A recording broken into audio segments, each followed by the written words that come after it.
अब महादेवी वर्मा कहती हैं कि भक्तिन मेरा पूरा ख्याल रखती थी। जब भी कभी हम उससे कहते थे कि तुम चली जाओ, तो कभी वो हंसकर इस बात को टाल देते थे।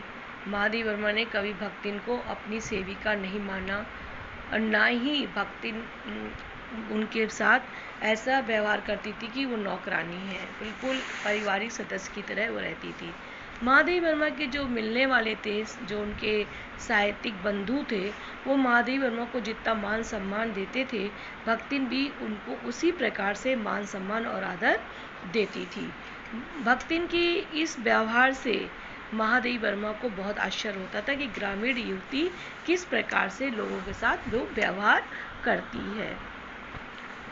वह किसी के आकार प्रकार और किसी की वेशभूषा को स्मरण करती और महादेवी वर्मा को बताती और उसको कोई नया नाम वो रख देती। महादेवी वर्मा कहती हैं इस मामले में उसका ज्ञान बहुत बढ़ा हुआ है। कवि और कविता के संबंध में वो उसको जो काम कवि का काम करते हैं, जो कविता रचते हैं, वो उनको ज़्यादा आदर भाव नहीं देती है। किसी के लंबे बाल और अस्त व्यस्त वेशभूषा देखकर वह कह उठती है, का ओहू कवित्व लिखत है, क्या वो भी कविता लिखना जानते हैं? और तुरंत ही उसकी अवज्ञा प्रकट हो जाती, मतलब वो उसको पसंद नहीं करती, लगता है कि वो उसको आदर सम्मान नहीं देती है।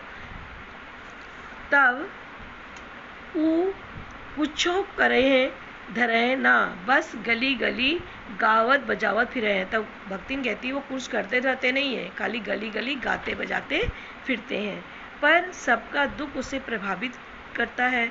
विद्यार्थी जब स्वतंत्रता के आंदोलन में जब जेल जा रहे होते हैं, जब भक्तिन उनको उसके बारे में सुनती है तो बहुत दुखी हो जाती है और कहती है ये कलयुग आ गया है कि छोटे छोटे लड़कों को जेल भेज रहा है, ऐसा काम कौन करता है, ये तो प्रलय हो जा रही है। ऐसा उनका माई बाप क्या कर रहा है, वो लाड से लड़ता क्यों नहीं है, जाकर कहे कि वो उनके बेटे को जेल में ना बंद करे। बापू से लेकर साधारण व्यक्ति तब सबके प्रति भक्ति की सहानुभूति एक रस मिलती, चाहे महात्मा गांधी हो चाहे कोई सामान्य व्यक्ति हो, भक्ति सबको सामान्य रूप से सबको प्यार करती है। भक्ति के संस्कार ऐसे हैं कि वह कारागार से वैसे ही डरती है, वह जेल से डरती है और जैसे कोई यमलोक से डरता हो। ऊंची दीवार देखते ही वह आंखें मूंद कर बेहोश हो जाना चाहती है। उसकी यही कमजोरी इतनी प्रसिद्धि हो चुकी है। जब वो भक्तिन के बारे में जब लोगों को पता चला कि भक्तिन जेल से बहुत डरती है, तो लोग मेरे जेल जाने की संभावना बताकर उसे चिढ़ाते रहते हैं। लोग कहते हैं कि महादेवी वर्मा भी एक दिन जेल जाएंगी, वह डरती नहीं है। ये कहना असत्य होगा, पर डर से भी अधिक महत्व मेरे साथ ठहरता है। वो उसको डर लगता है जेल जाने से, परंतु वो इस बात के लिए ज़्यादा चिंतित है कि वो महादेवी वर्मा के साथ रहना चाहती है। चुपचाप मुझसे पूछने लगती है कि वह अपनी कैद धोती साबुन से साफ़ कर ले। वो महादेवी वर्मा से पूछती है जब तुम जेल जाओगी तो अपनी कितनी धोतियों को साफ़ कर ले कि तुम्हारे साथ वो जेल में जाकर साफ धोती पहन सके, जिससे मुझे वहाँ उसके लिए लज्जित ना होना पड़े कि इनकी जो सेविका है इतने गंदे कपड़े पहनती है। क्या क्या सामान बांध ले जिससे मुझे वहाँ किसी प्रकार की असुविधा ना हो सके। ऐसी यात्रा में किसी को किसी के साथ जाने का अधिकार नहीं। ये आश्वासन भक्तिन के लिए कोई मूल्य नहीं रखता। महादेवी वर्मा बोलती है जेल में कोई किसी के साथ नहीं जाता है, परंतु भक्तिन इस बात को नहीं मानती है।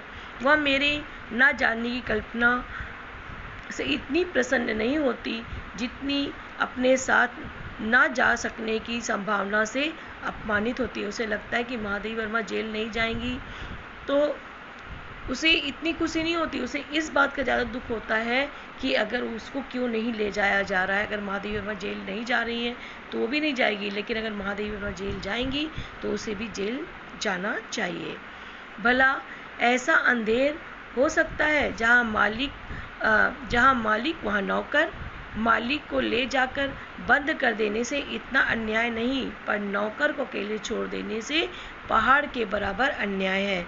ऐसा भक्तिन कहती है कि अगर मालिक को छोड़ दिया गया तो ये अन्याय नहीं है, अगर नौकर को छोड़ दिया गया और मालिक को ले गए तो बहुत बड़ा अन्याय हो जाएगा। ऐसा अन्याय होने पर भक्तिन को बड़े लाड से लड़ना पड़ेगा। भक्तिन कहती है अगर ऐसा हो गया तो बड़े बड़े अफसर से वो लड़ाई कर लेगी। किसी की माई यदि बड़े लाड तक नहीं लड़ी तो नहीं लड़ी। उसने कहा अगर किसी की माँ नहीं लड़ी बड़े अफसर से, लेकिन वो लड़ेगी और बिना लड़े और लड़े बिना काम नहीं चल सकता तो उसे लड़ाई करनी ही पड़ेगी। ऐसे विषम प्रतिद्वंदियों की स्थिति कल्पना में भी दुर्लभ है कि ऐसी विषम परिस्थितियों में भी जो काम करे, प्रतिद्वंदी की स्थिति की कल्पना कि किस प्रकार से किससे वो लड़ सकता है, ये बात सोचने से भी बाहर है। मैं प्रायः सोचती हूँ कि ऐसा बुलावा आ पहुँचेगा जिसमें ना धोती साफ करने का अवकाश रहेगा, ना सामान बांधने का, ना भक्तिन को रुकने का अधिकार होगा, ना मुझे रोकने का। तब चिर विदा के अंतिम क्षणों में ये देहातीन विद्या क्या करेगी और मैं क्या करूँगी। महादेवी वर्मा कहती हैं अगर ऐसा समय आ गया, अगर ईश्वर का बुलावा आ गया, तो वहाँ ना सामान बांधने की ज़रूरत है, ना साफ धोती पहनने की ज़रूरत है और उस बुलावे में कोई मौका नहीं मिलता। तब ये देहातीन जो ये वृद्धा औरत है भक्तिन, तब ये क्या करेगी और उस समय मैं क्या करूँगी। महादेवी वर्मा कहती हैं भक्तिन की कहानी अभी अधूरी है, पर उसे खोकर मैं इसे पूरा नहीं करना चाहती। महादेवी वर्मा कहती हैं कि मैं अपनी इस कहानी को पूरा कर कर भक्तिन को खोना नहीं चाहती। भक्तिन अभी मेरे जीवन के साथ जुड़ी हुई है।